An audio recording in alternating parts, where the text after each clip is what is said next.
I threw it out in one of the receptacles in the lobby, but they, under the trash, so hopefully So, welcome to Overcoming Obstacles and Creating Pathways to Homeownership. Our moderator is Tracy Carter. She has been a licensed real estate agent for nearly 20 years. She currently serves as a member of Pennsylvania Realtors Association Board of Directors, and she is the chair of the PAR Diversity, Equity, and Inclusion Committee. She is the past president of the Central Pennsylvania Association of Realtists and was selected as a participant of the NAREB's inaugural Black Developers Academy. In addition, Ms. Carter is the Secretary-Treasurer of the Greater Harrisburg Association of Realtors. She also serves as the chair of Dauphin County Affordable Housing Trust Fund Board. Welcome, Tracy Carter.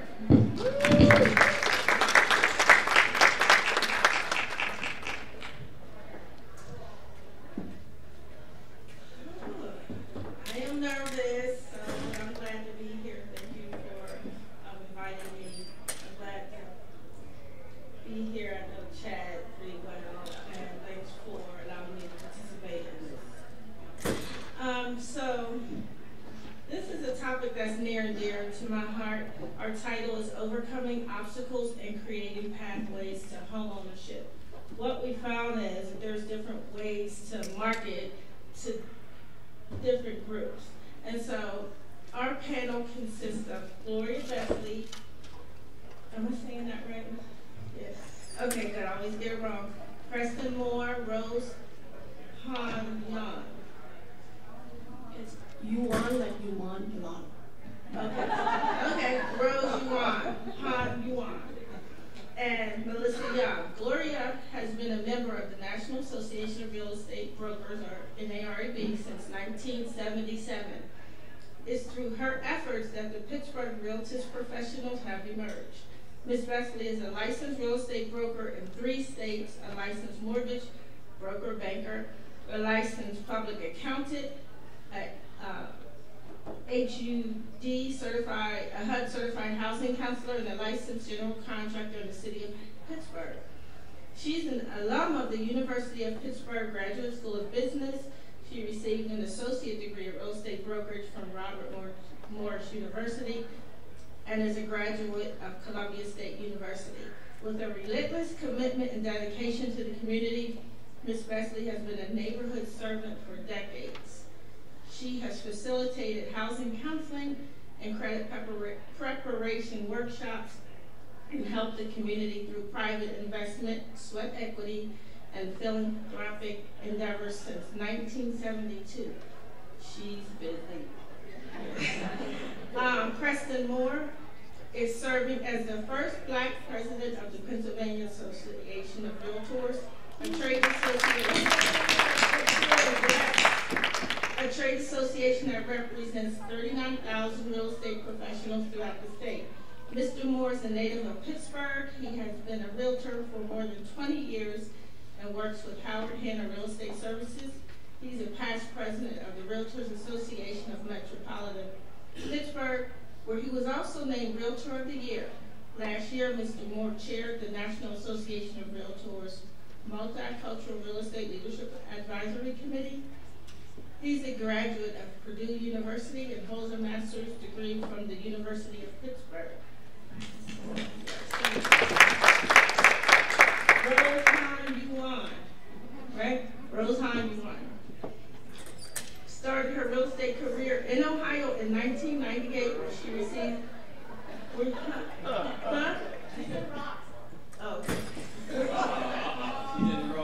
Yeah, I know. Where she received the Professional of the Year award. She currently resides in Bucks County, PA, where she became the first Asian American vice president of the Bucks County Association of Realtors and co-chair of the association's Diversity, Equity, and Inclusion Committee.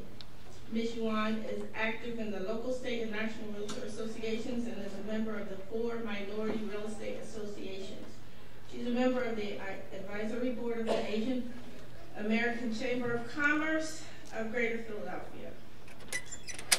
Okay. Now, Mr. Allen is a realtor with Berkshire Hathaway Home Services, the preferred realty.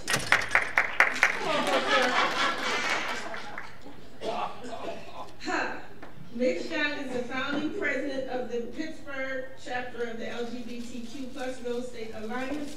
The Alliance is dedicated to enhancing the professional lives of members while providing consumers with the proper resources to assist in buying, selling, and enjoying their home. Alliance's mission is to advocate for fair housing for all and promote LGBTQ+ home ownership, elevate professionalism in all industries through education and networking, and celebrate diversity and inclusion in their members and allied partners. As a part of the LGBTQ+ community, Ms. Young believes it's important that underrepresented populations have equal opportunity to own properties. She seeks out vendors who will support her clients equally.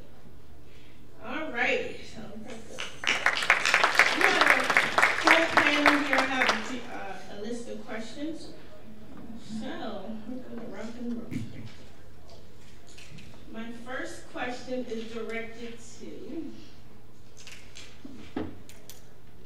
Preston. Could you provide us an overview of the home ownership rates in Pennsylvania? I'm going to ask you 3 questions. What specific trends are being observed in the ownership rates of different demographics, and what factors have contributed to these in the past 5 years? Thank you, Tracy. Can everyone hear me?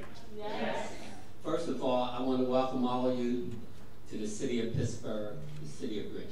Thank you. You're welcome. We are extremely happy to be able to host the Pennsylvania Human Relations Commission event this year. And I think this is the first time it has been in Pittsburgh. Yes. Is that? Yes. Hopefully it won't be the last time we'll have it. You're going to like it. Okay. Now, the National Association of Realtors recently released this 2024 snapshot of rates and home buying in America report. That report showed home ownership rates improved across all racial and ethnic groups over the past decade. However, home ownership rates among Black Americans continue to trail all other racial groups. And we also see this trend in Pennsylvania. Home ownership rates for white residents in the state is 74%, compared to just 45% for Black residents. The Hispanic home ownership rate is 48%, while the Asian home ownership rate is slightly better at 62%. These rates are all-time highs for Asian and Hispanic home buyers. However, for Black home buyers, there are a number of rivers to cross in order to increase home ownership rates. The report found that the 3 main factors affecting home ownership rates were demographic trends, housing affordability challenges, and access to credit. Under demographic trends are poverty, labor force participation, household type, income, and age. Housing affordability challenges are mortgage denials, income, housing costs, and rent. And access to credit issues are higher interest rates and lower loan approval rates. One of the biggest challenges to all buyers, and specifically to first-time buyers, is home prices. The National Association of Realtors expect home prices will continue to increase because of the lack of inventory.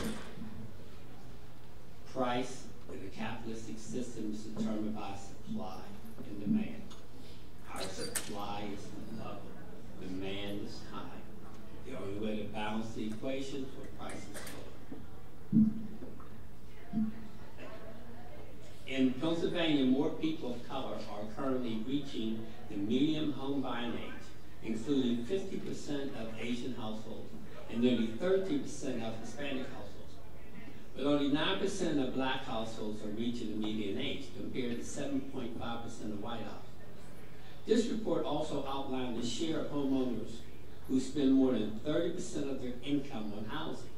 In Pennsylvania, 29% of Black homeowners spend more than 30% of their income on housing. 26% of Hispanic homeowners And 26% of Hispanic homeowners spend more than 30% on housing. 20% of the Asian homeowners spend more than 30%, and only 19% of white homeowners do that. It is also important to note that black homeowners are seeing higher denial rates when applying for mortgages.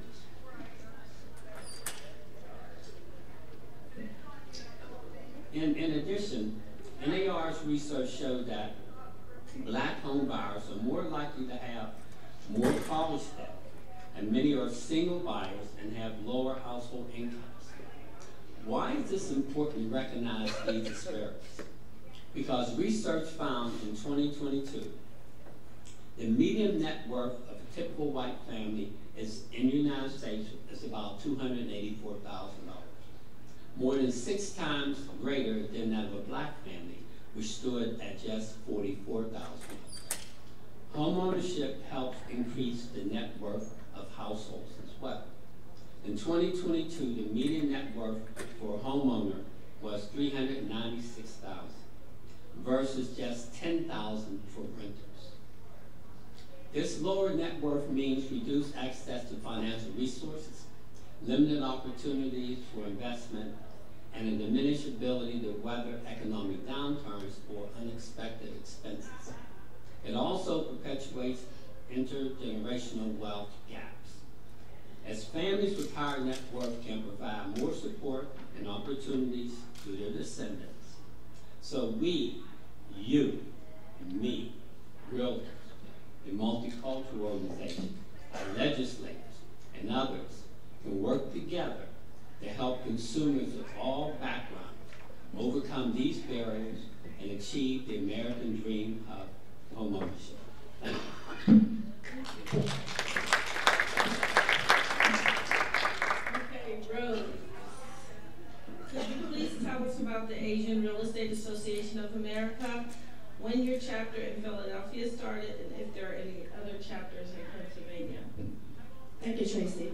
Hello, everyone. Are you all awake? Yes. I'm trying to wake myself up. I'm glad to be here, so thank you very much for having us. This is amazing. My son over there, Richard, and myself drove over 5 hours to get here. We're from Bucks County, and this is our first time being in Pittsburgh. What a lovely city. It's very lovely. We want to come back as well. Yes. Well, how many of you have heard of ARIA? Raise your hand, please. Now, all of you have heard of ARIA, so all of your hands should be raised. Going forward, please spread the word out. ARIA stands for Asian Real Estate Association of America, and our chapter is only 1 year young. Our national chapter is only 20 years young, so basically younger than my son, who's 23. So a teenager, right? Pretty young association. And we have over 18,000 members up and down, but hopefully it will keep climbing. And we have 45 chapters, both in the United States and Canada. So that's why it's called Asian Real Estate Association of America versus Asian American, right? So there's a confusion with calling us Asian American. It's Asian Real Estate Association of America, pronounced as ARIA. And we were lucky enough to reinstate the chapter in Greater Philadelphia. And we want basically on this board soon in the future to have our own chapter in Pittsburgh. Wouldn't that be great? Because there are Asians here. How many people know that there are Asians in Pittsburgh?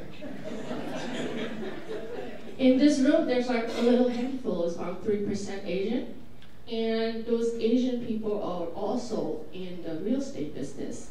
In this greater Pittsburgh area real estate, there's about over 3,000 members, and 3% are Asian.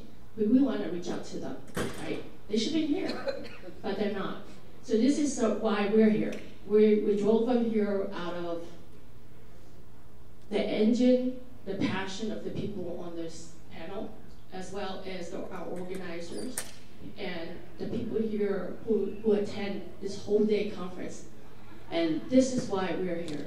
And basically for us, we represent the Asian American, but our group is not a monolith. all the Asian people think, we belong to you. Do you belong to us? I'm not sure. So we're learning, it's a learning curve for all of us, and this is something that we're happy to represent with 52 ethnicity, 26 languages. So basically when we get lumped together, we said, we might have to work together in the future to get things done. So that's where we're at. Thank you. Thank you. Gloria, can you please give us a brief history of the National Association of Real Estate Brokers? Yes, and thank you all for being here. I have a real passion for the National Association of Real Estate Brokers. To give you some history of the organization was formed in Tampa, Florida in 1947. And the reason the organization was formed was so that Black real estate professionals would have a network in which they could communicate and increase the value of home ownership, of the real estate industry. And in 1947, they formed the National Association, which is known as NAREB. The purpose of the organization was to enhance the education and be able to do marketing for the African American community, because at that time, 1947, Black real estate professionals were not allowed to join NAR. That's why we took the name of the National Association of Real Estate Brokers. Now, it's an old organization. I've been a member of the organization since 1977. And their purpose was to unite those engaged in the recognized branches of the real estate industry, including brokerage management, mortgage financing, appraising, land development, home building, and allied fields, for the purpose of exerting influence on real estate interests. NAREB has played varying influential roles in the implementation of equal rights, fair housing, equal opportunity, and community development legislation at the local, state, and national levels. Many of you are familiar with the name Realtor. We call ourselves Realtists. What you need to know is about some of the legislation that this national organization has influenced. You probably don't know that HUD was created from the influence and pressures by the National Association of Real Estate Brokers. They've been influential in the Voting Rights Act of 1965, CRA, known as Community Reinvestment Act of 1977, and they've established affordable housing goals for Fannie Mae, Freddie Mac, and in 1992, as well as the updates to each of the laws going forward. NAREB continues to open doors that otherwise would remain closed to African American professionals and consumers.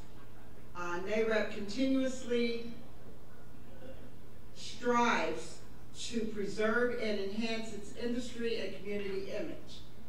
And to give you a little bit of information about our local board here, we are new in the sense of it's only been 1 year since we established the local board here in Pittsburgh. And this was the result of several members of the real estate industry coming together and saying, we need help in Pittsburgh. We're having an issue with housing, not just the shortage of housing, but the ability to get people financed and being able to promote homeownership. So in 2023, we had an informational meeting on March the 4th where we came together with many of the real estate related industries, and it was determined that it would be great to have a local board here in Pittsburgh. We made application and we became chartered.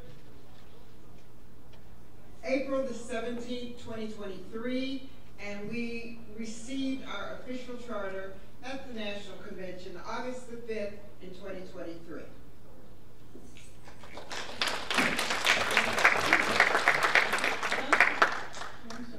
Okay, Melissa, could you discuss the history of the LGBTQ+ Real Estate Alliance, when your chapter in Pittsburgh started, and if there are other chapters in Pennsylvania?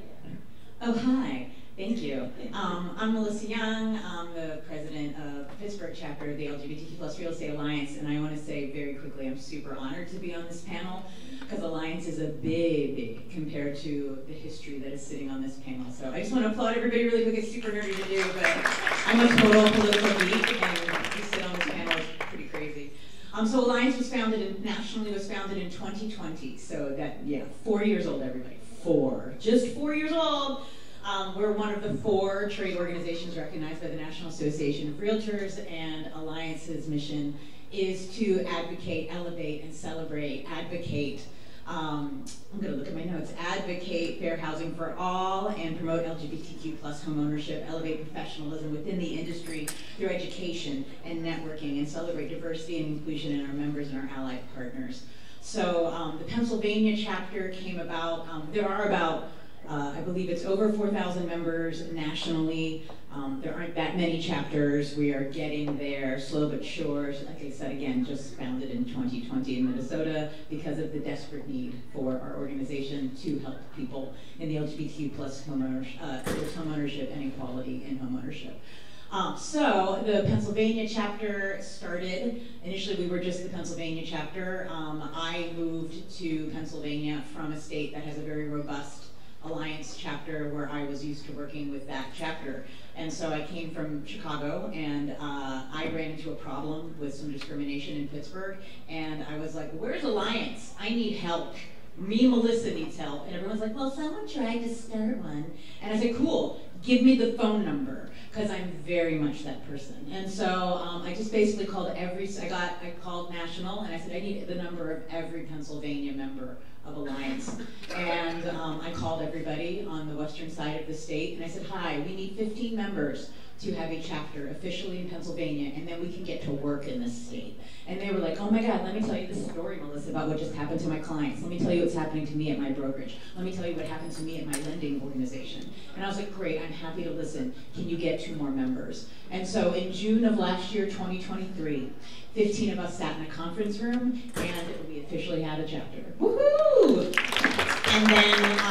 And then Philadelphia started having more and more members, and I didn't like being the president of both sides of the states. And so I called Mon Kramer in Philadelphia, and I called Adam Funk, who's a lender, and I said, hi, you guys need a chapter though.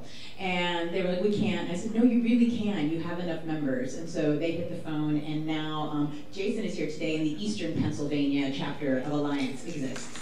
So, huzzah. Thank you, friend. Their chapter got name badges. Our chapter doesn't have the name badges. That's how new we are. We're upset about name badges, not really. But what's really important is that there are 29 states in the union in which we all reside that still allow discrimination of the LGBTQ+ community in employment and housing, and Pennsylvania is one of those 29 states. Hi, everyone. Thank you. It's great. It's not great. So everyone would like to argue with me. I just had arguments out there in the hallway with people that because of Bostock versus Clayton County, the Supreme Court ruling in 2020 that was about W-2 employees, that we are now protected. Yeah, you're protected if you make it all the way to the Supreme Court. And you're protected under the current administration, is how that really goes. So if I face discrimination in the workplace as a 1099 employee, I'm not protected. If I face discrimination in housing, I have to go through a whole bunch more hoops to get protected because I'm not a protected class in Pennsylvania. I'm not a protected class federally. There's something called the Fairness Act that is sitting in the Senate, in the state Senate in Pennsylvania, that if they signed it, then I would be a protected class and I would be afforded everything that everybody else is afforded. But what is still happening largely and in our state directly that is affecting homeownership is 46% of renters who are LGBTQ+ don't believe that they can own a home because of discrimination. point blank. They're like, yeah, finances, but discrimination. And that is the work that Alliance has done to take those polls, because there aren't polls. The statistics that Preston mentioned didn't include my community, because it doesn't. And then if you, like within my community, you can marginalize down to other communities, and the homeownership rate in the LGBTQ plus community is 49% to the 64% of the general population. But if you go into our smaller marginalized communities, for example, a transgender person of color, it's 11% homeownership rate. So we are looking to change that, and we are looking to call people in and educate. A lot of times people are afraid of saying anything, people are too afraid to talk to people, and what we're hoping to do is through the networking and education that Alliance can offer, we have allied training for anyone in the real estate profession that you can become a certified allied partner with Alliance, where you can have education on how to directly work with my community, which is really great. We're also looking to partner with other organizations so that way we can all learn from each other. But yeah, we are hoping to be a large presence in Pennsylvania and continue to lobby our state government so that way we can become a protected class and have fair housing for all. Thanks. Mike, please. Can you give us a story or a situation in which someone of your community faces discrimination in home buying? Easy, sadly. So, the biggest one is when someone sees names that appear to be male on a contract, or names that are perceived female on a contract, if there's 2 female names or 2 male names on a contract, and a seller will deny the sale. So think about being in this market as a representative of a buyer, and you're going in and you're one of 12 offers, and then whether your offer is highest and best or whatever, you're still getting denied because of your name, and then you have a realtor on the other side who says, well, maybe you might want to just put 1 person on the contract, and that would help your clients. So know that that was one of the stories I heard when I was founding Alliance here in Pittsburgh. Was one of our members let me know that her clients didn't get a house because it was 2 men's names on the contract. So that is the best one I can come up with, as well as lenders' forms and title companies that name trans individuals all the time at closing and things like that, even if they have updated birth certificates and licenses and things like that. So those are 2 really very real and actual things that have happened that I can tell you about. If you want the names of the realtor that didn't know, name them, Melissa. I won't, but there are the examples. Thank you. Okay, Rose, can you give us an example of hardships that clients in your community face? Hi. Well, Rose is not my real name. It's Han Yuan. So that's for one example, right? Our name is very different, and you can more or less tell that we're Asian. So our names, if we didn't recognize it, stands out. So we could definitely, as an applicant or even as a client, we stand out in terms of whether or not we'll be discriminated or not. But I want to share something with you, all of you, how I got into this position. Was my first time when I started with real estate. You just want to do the best you can, and you were very naive. But then my idealism got shattered, because when my husband and I bought our first home after working in real estate for about over a year, and then we got a voicemail at home saying, "Go back where you come from. We don't want you here." And it turned out, I investigated, and it turned out that the person living in my neighborhood was a realtor in my company, just a different office. So I tracked her down because I got the roster from all the agents in the area, the deed, public records, and I spent the time and I got the match. So that shattered my idealism about real estate profession. It's from another real estate agent, right?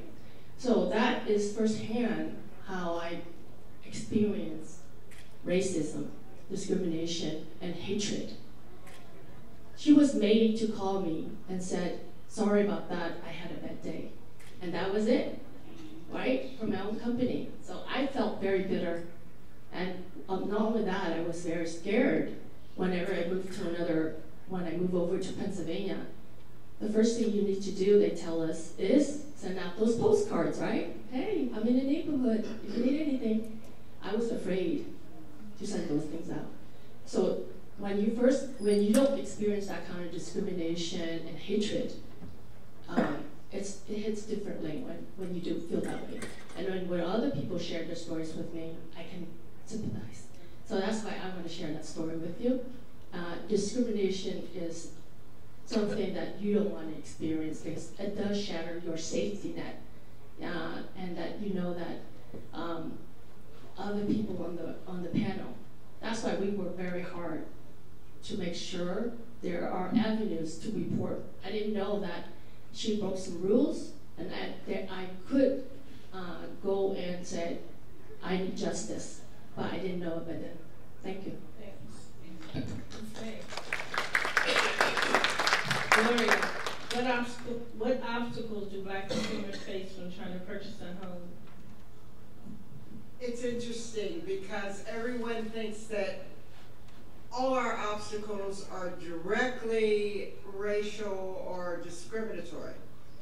But what I have found, and I've been in the business for 52 years, is there are little things. For instance, you are a person who grew up in a household that maybe you didn't own a computer or you didn't take computer classes in school, and you want to apply for a mortgage.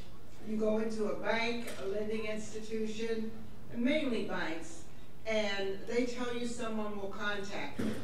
You get the phone call, and they say, go up online and make application. I'm going to send you the application, and you have to do it online. You don't have a computer. You don't know how to go online and do the application. And it immediately makes that individual feel that they can't qualify. I've had this happen many times, and a lot of the obstacles that the individuals that I work with encounter are educational. No one tells them in advance that you should go, and first thing you need to do is go and get your credit score done. Get a credit report. Look at that credit report. Many instances in which people have been denied loans, I have said, pull your credit report. I'm a credit analyst. I look at the credit report and I ask questions. In many instances, as much as 50% of the information on the credit report is inaccurate. But if you're doing direct underwriting, they put that credit report in. Anything that comes up on that credit report now hits your application, and you're being denied. Technology innovation is a big issue for the Black community. And there was a time when lenders, you could go into their offices, sit down, and they can explain things to you. They don't do that anymore. It's easier for the bank to hire one loan officer to cover 6 offices and tell you to go online and do your own work if you want to get a loan. The other issue is, and people don't know this, is that banks only have to make the application. They do not have to fund the loan. And this is happening quite often in our community. As an example, I looked at 6 loans where people were denied.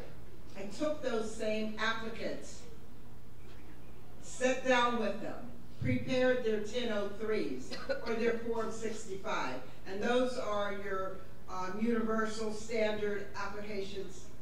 Put them through the system, and every one of them got approved. I think that the problem that we see so often in the Black community or in my community is that we encourage our kids to go to school, get a great education. We can't afford to pay for their schooling. The cost of post-education after high school is very expensive. So we end up with school loans. And these school loans are also affecting the ability for home ownership. I have young people who make phenomenal income, but they've got school loans in which they're paying $1,000 a month and this negatively impacts their ability to be able to get a loan. And everything is done now technologically, direct underwriting, so anything that goes into the system is what the banks are doing to approve or disapprove a loan. I think that these are the major issues that I'm finding in my community. Thank you. Okay, I have another question for you. What impact does zoning, regulations, local housing markets, and access to financing have on first-time homebuyers in urban Pennsylvania? That's very interesting because when you look at Pittsburgh, Pittsburgh is a very old city. We're not building new communities within our inner cities. So you're looking at homes that some of them were built before they even had zoning and code regulations. So you have someone wanting to buy affordable, and I want to define affordable in how I look at affordable. Affordable is what you can afford to purchase, what you can qualify for. But you have the older neighborhoods where many of our first-time home buyers are purchasing, and you have these zoning and code enforcement inspectors coming in and saying, this is the new code. This house has to meet those codes. This house wasn't built under those codes. And if the seller were to meet all of the codes to bring that house up to standard, they'd be building a new home.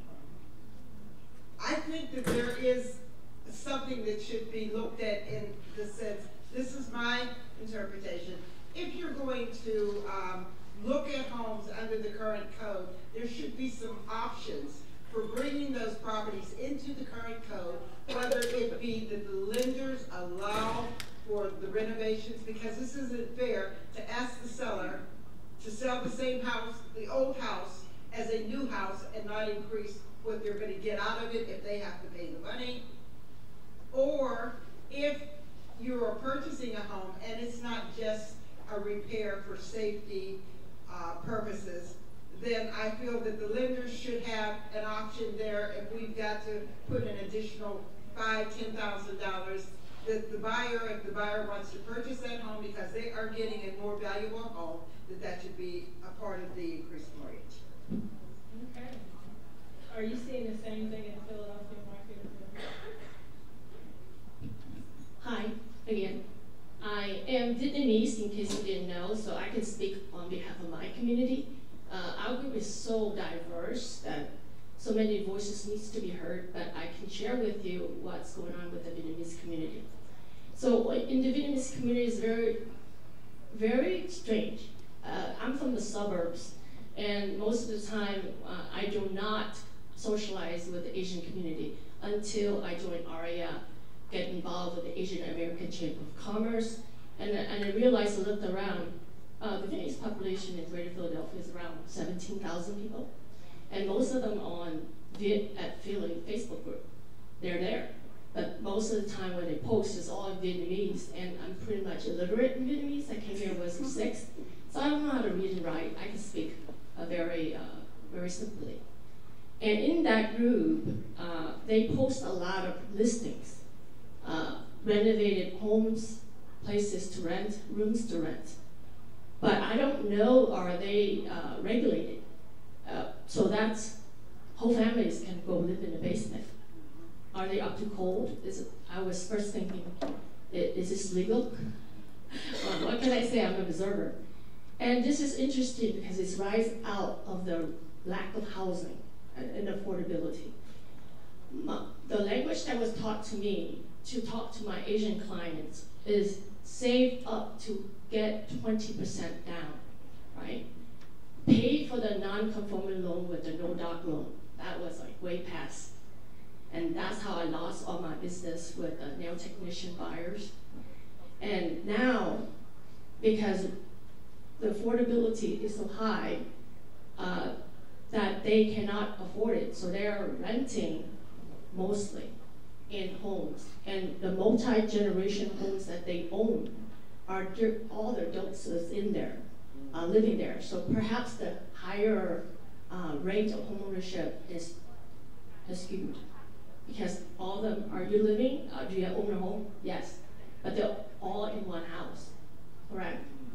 I think that's the reason why the statistics could be incorrect in regards to that. Thank you. Rose and I talk often, and I'm going to mention some comments that she made to me. Another issue, this is in the Hispanic community also, is that people have cash jobs where they have cash and they don't necessarily have a bank account.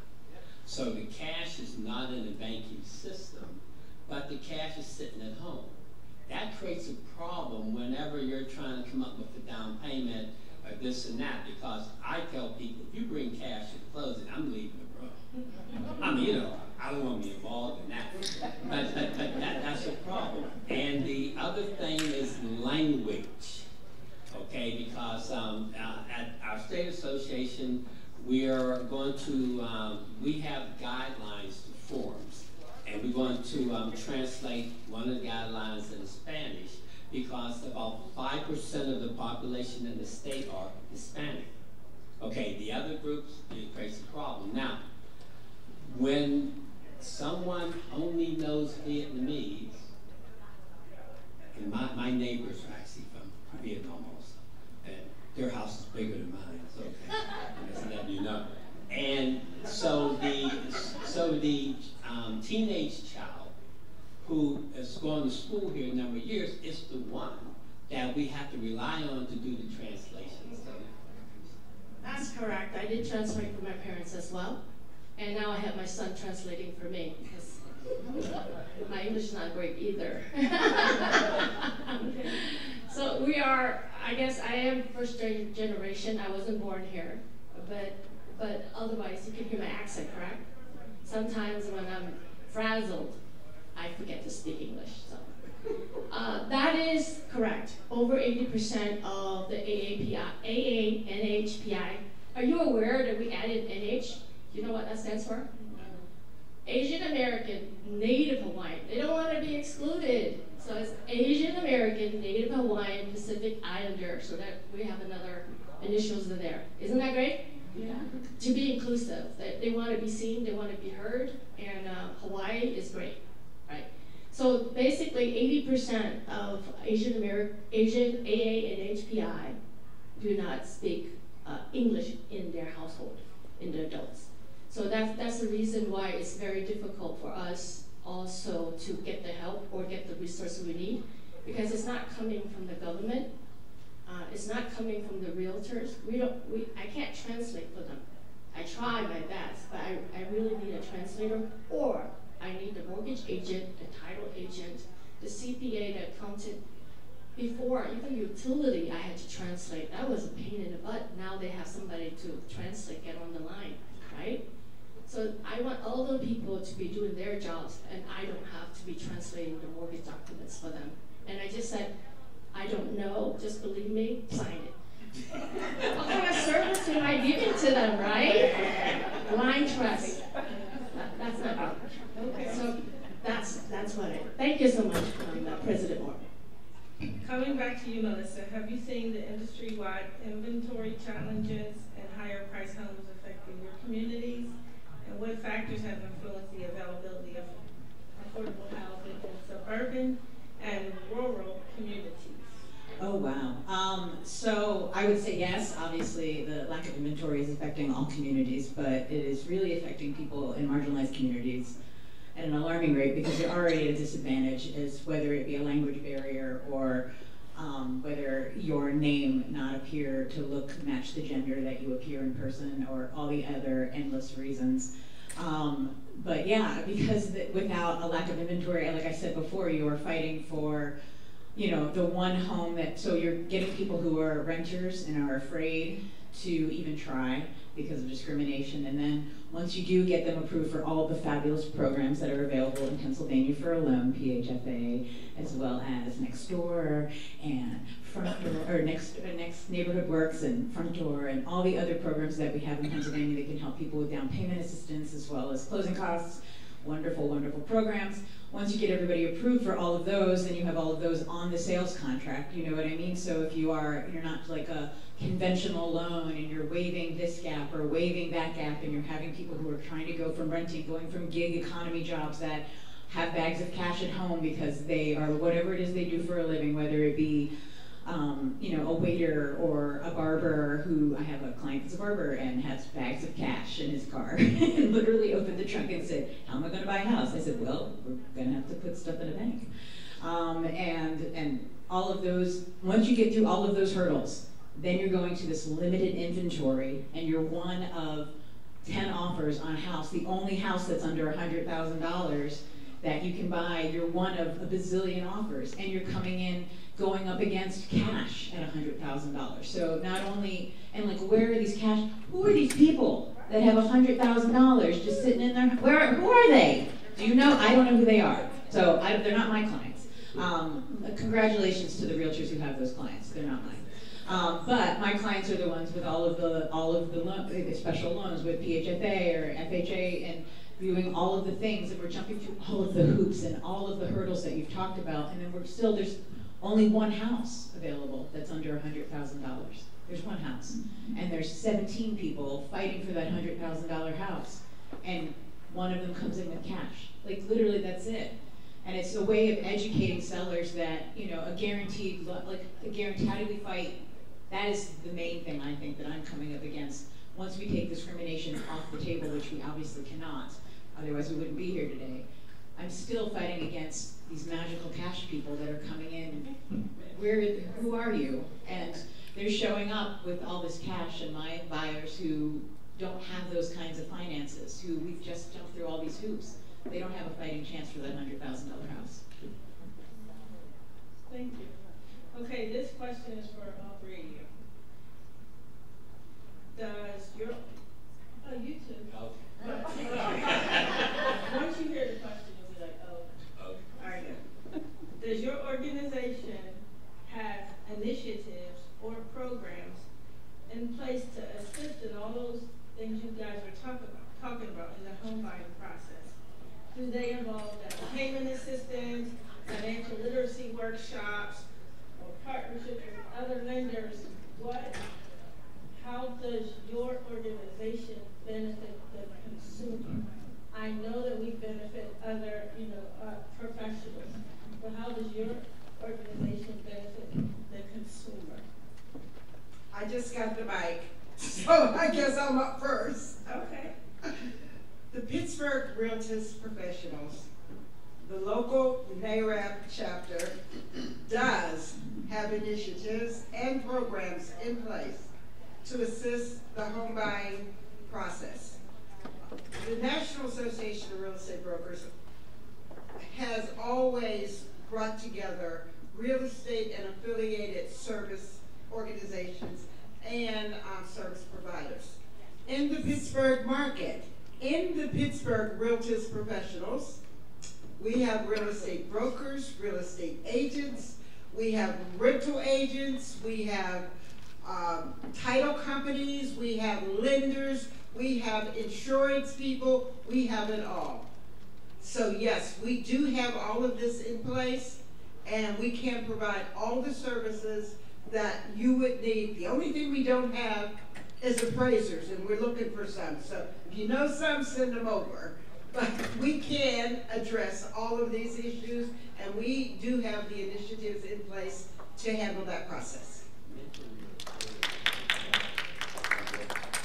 Okay, President Preston Moore says I should mention the program that we had on Saturday. On Saturday, in 100 cities across the United States, we held a Black Wealth Building and Impact Day for communities. What happened on Saturday, we brought in 6 mayors from Pittsburgh, Wilkinsburg, Braddock, North Braddock, McKeesport. We had a total of 6, and Knoxville, the mayor from Knoxville. We had a total of 6 mayors. We also had 5 lenders. There are people out there who want to help this situation. We know that we have a housing shortage here. We need for people to realize that those homes that are sitting vacant because nobody wants to pay the taxes, or grandma died and Uncle Neil, he left the property in nobody's name, we can help you with that also. We can help you untangle titles. That's a big issue. What we did on Saturday, we brought together all of these groups available to the public so that you can get these services for free. You can get access for free. I have people who have estate properties and they don't know what to do with them and they're just letting them sit. We had attorneys come in and talk. So yes, we do have those initiatives and programs right within our organization, the Pittsburgh Realtors Professionals. Look us up, we can help. And as a proud realtors, I wanted to add that nationally, you know, our organization does that, but we also recently formed Black Developers Academy, where we're training 50 people across the country to develop property so we can attack the housing shortage. Me? Okay. How many of you know what MBA stands for? It's not Masters of Business Administration. The other one. Of course, my best friend there, everybody's best friend, Darlene Meekins. Yeah. Mortgage Bankers Association. I learned that over a year ago what it stands for. So basically, Mortgage Bankers Association had a multi-year, multi-million-dollar initiative, first in Memphis, then in Columbus, and then they came to Philadelphia. And I was a brand new president, and I said, should I get involved with them? I said, I have no choice. So I attended every month their work stream meetings. Basically, if you look it up, Convergence Philadelphia, underneath there it says to help affordable housing initiatives to help the minorities, blacks, Hispanics, and other. Again, I guess I belong to other, the Asian groups. So just attending the meetings like, how can I change that other to Asians and then other? And over a year, I've been attending meetings with the representative from Chinatown as well. And so far, it's important to be seen and heard. Because if you're other, you're taking the back seat, and the initiative to get the programs available for down payment assistance, language access for us is not there because the focus is away from us. They're focusing on other groups. And we just want to see whether or not we can be seen and heard as well. So that is the reason why it's important for us to bring those programs out to our Asian American community. And we're having our Fair Housing Symposium on April 27th, right? 300 people, and guess who's coming to Philadelphia? Mr. Lassiter, because I asked him, can you come? President Moore, can you come? So they're definitely coming, and we want to be there and let the Asian community know that they can not have to do 20% down.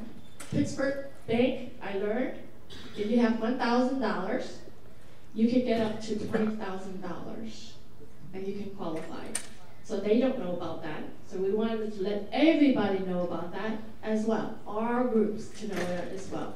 So that symposium is important because everybody's invited to the table. And there we're going to share the resources, and the panel on the 4 different groups will be there as well as all the diverse Asian American communities that is usually not heard, like the Indonesian, the Thai, the Cambodians, the Nepalis, all those minor, lower groups that don't even have realtors representing them as well. Thank you.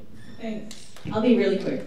So Alliance, we do have, we are not just realtors, we are lenders, we are title company reps, we are insurance, we are inspectors, and we are trying to get an appraiser, trying to get insurance people, and we are connected within the community to educate people because, again, just like Rose said, a lot of people have the misconception that you need 20% down to buy a home, and a lot of chances you don't, especially with some of these grants.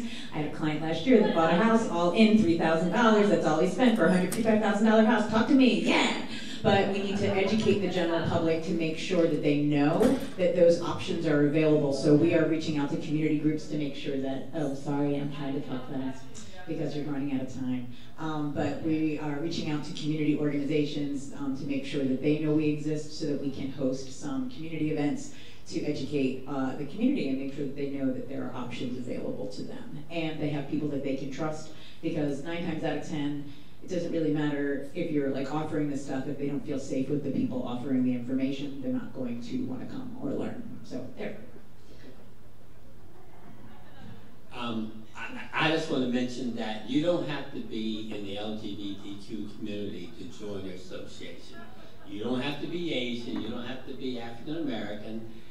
We want as many people to join because everyone has to work together. We all have the same issue. The only piece that's missing up here, I'm going to say, are women, okay? Because women are discriminated against for a variety of reasons. The thing is that we want to increase homeownership, and the best way of doing that is to work together. Thank you.